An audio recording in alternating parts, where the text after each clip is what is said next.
Shalom saudara yang dikasihi Tuhan Yesus. Renungan kita pada saat ini terdapat dalam kitab Yudas pasal yang pertama ayat yang ke-17 sampai yang ke-23 dengan tema tetap teguh jangan goyah. Kitab Yudas yang ditulis oleh Yudas sendiri, ada beberapa penafsir yang mengatakan bahwa ia saudara tiri Yesus. Surat ini hanya ada satu pasal tetapi isinya sangat tegas.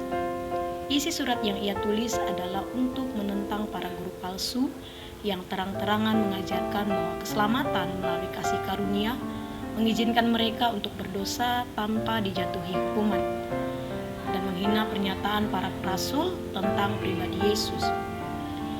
Hal ini pasti menjadi permasalahan dalam sebuah gereja dan pastinya bertujuan memecah-mecahkan gereja mengenai apa yang harus dipercaya dan bagaimana harus berperilaku. Jemaat pasti bingung dan pasti terpengaruh dengan hal ini, sehingga Yudas dengan tegas memberitahukan bahwa ajaran guru palsu tidak benar. Sebagai orang percaya, yang harus dilakukan untuk tetap teguh dalam iman dan tidak goyah adalah: yang pertama, tetap berpegang pada pengajaran rasul, ayat ke-17 sampai yang ke-19. Para rasul, yaitu murid-murid Tuhan Yesus yang sudah hidup bersama dengan Dia, melihat bagaimana ia hidup dan mengajarkan bahwa setelah kematian dan kebangkitan Yesus, mereka dipulihkan seutuhnya, sehingga mereka berani bersaksi dan memberitakan Injil bahwa Yesus adalah jalan keselamatan satu-satunya dan inti dari semua kabar baik itu. Yang kedua, membangun iman. Membangun iman adalah kewajiban kita untuk terus berserah kepada Dia, membuat hubungan yang lebih intim dengannya. Tujuannya agar kita mampu bersikap hidup benar di hadapan Tuhan dengan menjadikan Dia sebagai dasar dari semua hidup kita. Yang ketiga, memelihara iman, ayat yang ke-21. Tidak cukup hanya berpegang pada pengajaran, membangun iman kita juga harus dipelihara.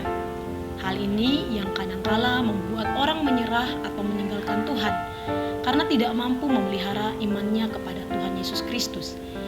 Memelihara iman kita memerlukan proses yang luar biasa. Bagaimana kita setiap harinya harus bersekutu dengan Dia, menjadikan hidup kita sebagai saksinya di tengah-tengah kehidupan kita. Dan Yudas mengingatkan untuk tetap memelihara iman kepada Yesus Kristus.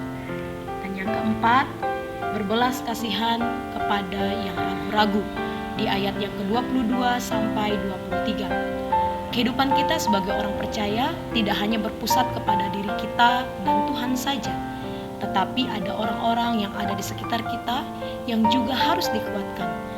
Dengan kita menguatkan mereka, kita merampas mereka dari api sebagai bentuk kasih kita sebagai orang percaya.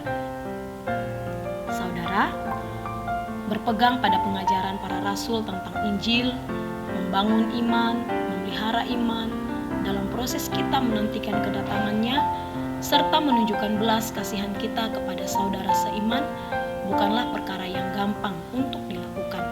Kadangkala kita terlalu egois dengan memikirkan asal hubungan saya dengan Tuhan baik dan saya sudah merasa aman. Itu sudah cukup. Kita tetap tinggal pada zona nyaman yang sebenarnya kita harus bertindak lebih untuk saling menguatkan sebagai orang percaya. Demikian renungan firman Tuhan saat ini. Tuhan Yesus memberkati. Shalom.